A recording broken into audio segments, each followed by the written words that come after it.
Dogs oriented ആയിട്ടുള്ള കഥ പറഞ്ഞിട്ട് കുറേ കാലമായി. അപ്പോൾ ടോഗോ എന്നൊരു സിനിമയെക്കുറിച്ചിട്ടാണ് ഇന്നത്തെ എപ്പിസോഡിൽ പറയുന്നത്. 2019 ഈ ഒരു സിനിമ പുറത്തിറങ്ങിയത്. നമ്മൾ മുന്നേ എപ്പോഴോ ഒരു 2 വർഷം മുമ്പേ എങ്ങാനും നമ്മൾ ഈ സിനിമ പറഞ്ഞിട്ടുണ്ടായിരുന്നു. എനിക്കിഷ്ടപ്പെട്ട ഒരു ഡോഗ് ഓറിയൻറ്റഡ് ആയിട്ടുള്ള സിനിമയിലൊന്നാണ് ടോഗോ. എനിക്ക് ഏറ്റവും ഇഷ്ടപ്പെട്ടത് നമ്മൾ പറയണ്ടല്ലോ ഹാച്ചിക്കോ. എല്ലാവർക്കും ഇഷ്ടപ്പെട്ട ഒരു ഡോഗ് ഓറിയൻറ്റഡ് ഫിലിമായിരിക്കും ഹാച്ചിക്കോ. പക്ഷേ ടോഗോ എനിക്ക് ഇച്ചിരിയും കൂടെ ഇഷ്ടം കൂടുതലാണ്. കാരണം ഇതൊരു സംഭവകഥയാണ്. ഹാച്ചിക്കോ ഒരു സംഭവകഥയായിരുന്നു. അത് നായയുടെ ഒരു എന്താ പറയുക വിശ്വസ്തത, സ്നേഹം, നമ്മളെ വിട്ടുപോവില്ല, അങ്ങനത്തെ കുറേ ബന്ധങ്ങളെ ഒരു കഥയായിരുന്നു. പക്ഷേ ഇത് സാഹസികതയുടെ കഥയാണ്. ടോഗോ എന്ന് പറഞ്ഞിട്ടുള്ള നായ ഒരു സൈബീരിയൻ ഹസ്കിയാണ്. മഞ്ഞുമലകൾക്കിടയിലൂടെ ഓടുന്ന ഒരു സ്ലൈഡ് ഡോഗാണ്. 1925 കഥയ്ക്ക് ആസ്പദമായിട്ടുള്ള സംഭവം നടക്കുന്നത്.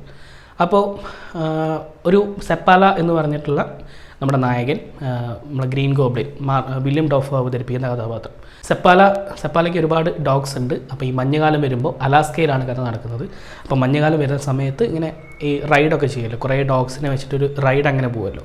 അതുപോലെ അദ്ദേഹം കുറേ ഡോഗ്സിനെ വളർത്തുന്നുണ്ട്. അപ്പോൾ അതിലെ ഒരു ഡോഗാണ് ടോഗോ.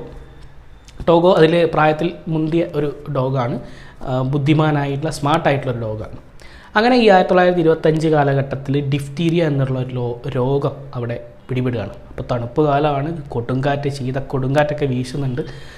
അപ്പോൾ ഇതിൻ്റെ ഒരു ആൻറ്റിബയോട്ടിക്, ഇതിൻ്റെ ഒരു മരുന്ന് 600 മൈൽ അകലെ ഒരു ഡോക്ടറുടെ കയ്യിലാണ് ഉള്ളത്. അപ്പോൾ നാട്ടിലെല്ലാവരും മരിച്ചു വീഴുന്നു, അസുഖം പിടിപെടുന്നു, പകർച്ചവ്യാധി ഭയങ്കരമായിട്ട് തന്നെ നാട്ടിലത് എഫക്റ്റ് ചെയ്യുന്നു, ഡിഫ്തീരിയ. അപ്പോൾ എങ്ങനെയെങ്കിലും ഇതിൻ്റെ മരുന്ന് കൊണ്ടുവരണം. പുറത്താണെങ്കിൽ അതിശൈത്യവും, ഭയങ്കര കൊടുങ്കാറ്റ്, മഞ്ഞ്, പല ഭാഗങ്ങളൊക്കെ ബ്രിഡ്ജുകളൊക്കെ ഇടിഞ്ഞു വീഴുന്നു, മഞ്ഞുമലകൾ ഇടിഞ്ഞു വീഴുന്നു, അങ്ങനെ ഭയങ്കര ഘോരമായിട്ടുള്ള കാലാവസ്ഥ. അപ്പോൾ സെപ്പാലയും ഈ ഡോഗ്സും എല്ലാവരും കൂടെ ഈ 600 മൈൽ അകലെയുള്ള ഈ ഒരു ആൻറ്റിബയോട്ടിക് എടുക്കാൻ വേണ്ടി പോകുന്ന ഒരു സംഭവ ബഹുലമായിട്ടുള്ളൊരു കഥയാണ് ടോഗോ എന്ന സിനിമയിൽ.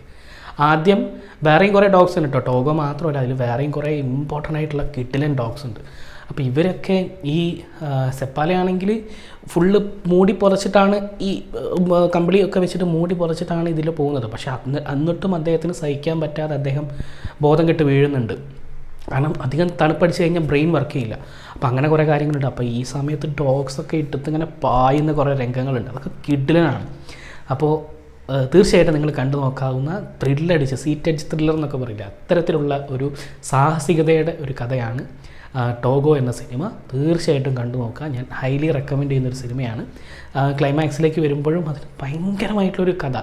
ഞാൻ നേരത്തെ പറഞ്ഞതുപോലെ ഡോഗ്സിനുള്ള ഒരു മനുഷ്യനുമായിട്ടുള്ള ഒരു ബന്ധം, സെപ്പാലയുമായിട്ടുള്ള ഒരു ബന്ധം, അത് നായകന് മാത്രമല്ല ഏതൊരു ഡോഗ് ലവേഴ്സിനുമായിട്ടുള്ളൊരു ബന്ധമുണ്ട്. അതൊക്കെ വളരെ നൈസായിട്ട് ഇമോഷണലി കണക്ട് ചെയ്യിപ്പിച്ച് ഏറ്റവും ഒടുവിൽ ആ ഒരു മരുന്ന് അവർ കൊണ്ടുവരുന്ന, തിരിച്ച് അങ്ങോട്ട് പോകാൻ അത്ര വലിയ പ്രശ്നമില്ലായിരുന്നു. അവർ 600 മൈൽ അകലെയുള്ള ആ ഒരു സ്ഥലത്തേക്ക് ആൻറ്റിബയോട്ടിക് എടുക്കുന്ന സമയത്ത് വലിയ പ്രശ്നമില്ലായിരുന്നു. പക്ഷെ അത് തിരിച്ചു വരുമ്പോഴായിരുന്നു കാലാവസ്ഥ കുറച്ചും കൂടെ ഭയാനകമാവുന്നത്. പല റിവേഴ്സൊക്കെ ഐസായി പോയിട്ടുണ്ടാവും. അപ്പോൾ അതിൻ്റെ മേലെ കൂടെയൊക്കെ ഈ സ്ലെഡ്ജ് ഡോഗുകൾ ഓടുന്ന സമയത്ത് പലതും ക്രാക്ക് ചെയ്യുന്നു, പൊട്ടുന്നു, വീഴുന്നു. മരണത്തിലേക്ക് വരെ സെപ്പാല അടുക്കുന്ന ഒരു സമയത്ത് ടോഗോ രക്ഷിക്കുന്നു. ടോഗോ മാത്രമല്ല, ബാക്കി ഡോഗ്സ് എല്ലാവരും കൂടെ രക്ഷിക്കുന്ന കുറേ രംഗങ്ങൾ. കിടിലൻ സിനിമയാണ്. നിങ്ങളൊരു നല്ലൊരു ഹെഡ്സെറ്റൊക്കെ വെച്ചിട്ട് കുറച്ച് നേരം നിങ്ങൾ ആ ഡോഗ്സിൻ്റെ കൂടെ ഒരു ട്രിപ്പ് പോയിട്ട് വരാൻ പറ്റുന്ന രീതിയിലുള്ള, അങ്ങനെ തോന്നുന്ന രീതിയിലുള്ളൊരു മേക്കിംഗ് ആണ് സിനിമയ്ക്കുള്ളത്. അപ്പോൾ തീർച്ചയായിട്ടും കണ്ടു നോക്കുക. ഞാൻ ഹൈലി റെക്കമെൻഡ് ചെയ്യുന്നൊരു സിനിമയാണ് ടോഗോ. അപ്പോൾ നാളെ മറ്റൊരു എപ്പിസോഡിൽ മറ്റൊരു അടിപൊളി സിനിമയായിട്ട് വരാം. ബൈ.